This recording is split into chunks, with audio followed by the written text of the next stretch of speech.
let's talk about money. You know, if you've ever felt that little knot of stress in your stomach when you think about your finances, this one's for you. We're going to break down a really simple, totally bulletproof system to get your money working for you, not against you. So why is this so important?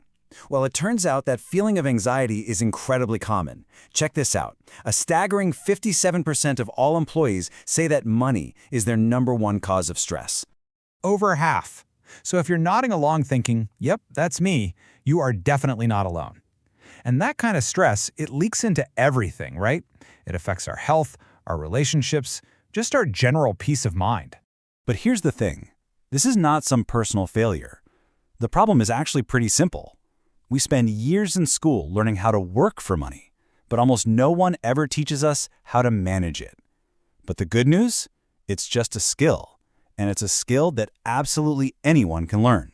So, what's the game plan? We're going to build a structure.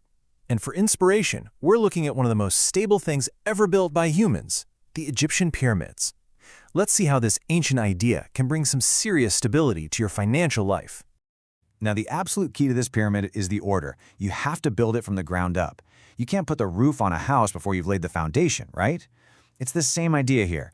Every single layer has to be totally secure before you even think about starting the next one. And here are the 3 simple layers we're going to build. We start at the bottom with the absolute non-negotiable, protection. Then we add a layer of security with an emergency fund. And only then, once those 2 are solid, do we get to the top, savings and investments. Let's dive into each one. Okay, layer 1. This is the foundation of everything, protection. Now, I know, insurance isn't the most exciting topic in the world, but it is the most critical. We're talking about the essentials, like health and life insurance. This is the stuff that shields you from a random disaster that could wipe you out completely. And this quote just nails it. Trying to invest your money without this safety net in place, it's literally like building a house of cards. It might look good for a minute, but the slightest breeze, a medical emergency, an accident, and the whole thing just comes crashing down. All right, once that foundation is rock solid, we can move up to the second layer, your emergency fund. Think of this as your oh crap fund. It's cash, it's easy to get to, and it's there to handle life's curveballs. You know, a sudden job loss, a car that breaks down. This is the buffer that stops a small problem from becoming a total catastrophe. So, how much do you need? Let's keep it simple. Your first goal is just to get about $1,000 or around 90,000 rupees saved up. Just hit that first milestone. Once you're there, level up. Your next target is to have 3 months of your basic living expenses tucked away. And the ultimate goal, the one that lets you sleep like a baby at night, a full 6 months of expenses. And only now, I mean it, only after your insurance is set and your emergency fund is full, do we get to climb to the top of the pyramid. This is the fun part. This is the wealth building stage.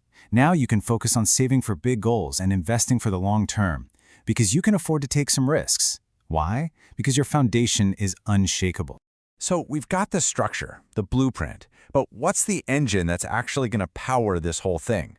Well, it all comes down to a single, really powerful daily habit. And this is it, the golden rule. It's all about a simple mindset shift.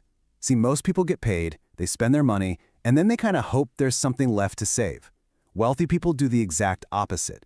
They get paid, they immediately save a piece of it, and then they live on whatever is left. You have to pay your future self first. And here's why that little switch is so incredibly powerful. Think about it. Trying to grow your income, well, that's often out of your hands, right? It depends on the economy, your boss, the job market, but controlling what you spend, that's 100% in your hands. It's a choice you make every single day. So here's the bottom line. It really doesn't matter how big your paycheck is. What truly determines your financial future is your savings rate. Seriously, someone earning $50,000 and saving 20% of it is going to be way wealthier than someone earning $100,000 but only saving 5%. It's all about the percentage. Okay, now for the really cool part. Let's see what happens when you take that golden rule of saving first and you add the magic ingredient, time. This is where tiny, consistent actions lead to results that are honestly hard to believe. Let me just ask you a simple question. Think about 100 rupees. It's about what you'd pay for a decent coffee, right? What do you think would happen if you took that small amount? Seems like nothing, right? And you invested it every single day. Well, over 30 years, that 100 rupees a day adds up. The actual cash you put in is about 10.8 lakh rupees. Not bad, but that's not the end of the story, not even close. When you let that money grow, something amazing happens. Any guesses what that final number could be? 1.68 crores. That is almost 17 million rupees.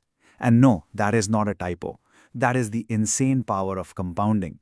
Your money didn't just grow, it multiplied again and again and again.